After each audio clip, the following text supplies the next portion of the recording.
నాగు ఏంటి నన్ను గదిలేటి తాళం వేసావు? ఏం చేయమంటావు? నువ్వు ఇంట్లో నుంచి బయటకు వచ్చావు అనుకో, ఎవరో పరాయి పురుషులు కనపడతారు, వాడిని చూసి నువ్వు రెచ్చిపోయి లంగా మొహాన్ వేసుకుంటావు, అందుకే వేశా.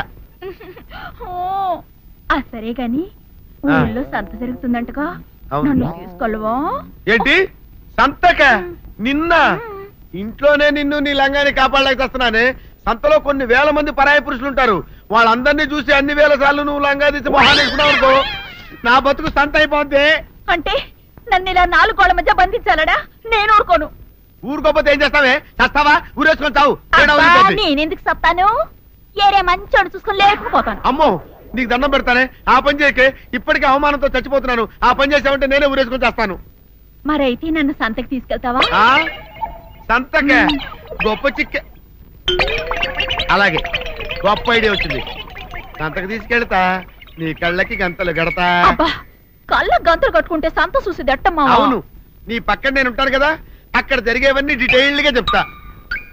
కను చూపు కరువైన వారికైనా కనిపించి కనువిందు కరిగించు రీతేట ఇట ఇటు నడపే.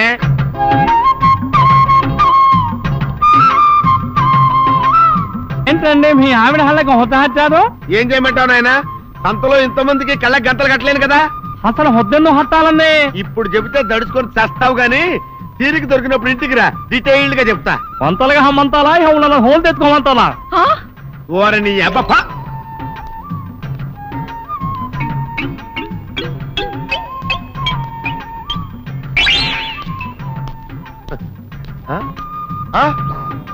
దొంగ దొంగ దొంగ పట్టుకోండి, పట్టుకోండి, దొంగ పట్టుకోండి, పట్టుకోండి, వదిలిపెట్టండి.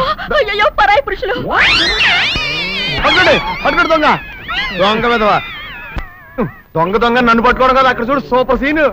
తిరిగితే పారిపోదాం అనుకుంటున్నావా? ఏం జరుగుతుంది అక్కడ?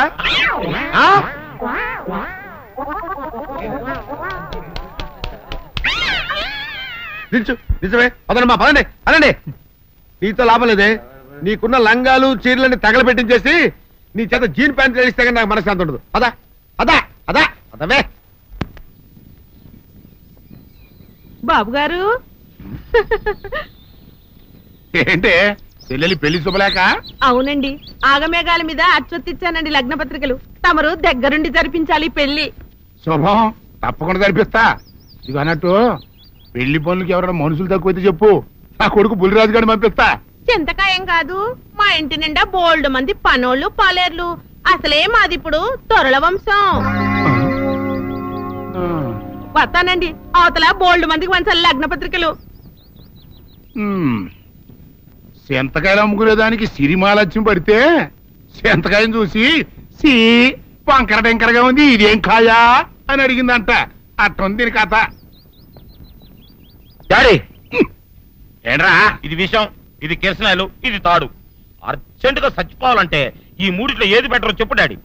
ఈ ఇసం తాగి ఈ కిరసనాయలు మీద వేసుకుని ఈ తాడు ఊరేసుకుని అగ్గిపూల లపక్కన వెలిగించుకున్నారనుకో, టపక్కన ఎగిరిపోతారా. అవును, ఎంతకీ ఈ ఏర్పాట్లన్నీ ఎవరి సాగు కోసమో? నేనే ఆత్మహత్య చేసుకున్నాను అనుకుంటున్నాను. నా బావి పేసినంట, నువ్వు బతికొండంగానే నీ ముఖం పగలు చూస్తే రేత్రి కల్లోకి వస్తుంది. అట్టానికి నువ్వు సచ్చి దెయ్యమయ్యావనుకో, దెయ్యాలు కూడా బెదిరి సస్తాయి. నువ్వు సచ్చకరా. చచ్చుతా. సచ్చకరా. నేను చచ్చుతా. అయినా అంత అర్జెంట్ గా సచ్చాల్సిన కర్మ నీకేంట్రా ఇప్పుడు? ఎందుక? నేను ఆ పిల్లని లవ్ చేశా. ఆ పిల్లను నేను పెళ్లి చేసుకుంటానంటే నువ్వు నో అంటావు. నేను నీ మాట వినను అంటే ఆ ఆస్తి కవర్ ఎవరికైనా ఇచ్చేస్తాను అంటావు. నువ్వు ఇచ్చేసే ఆస్తి కవర్ కంటే నేను ఇచ్చేసిన మనసే నాకు ముఖ్యం. అందుకే నేను చచ్చుతా.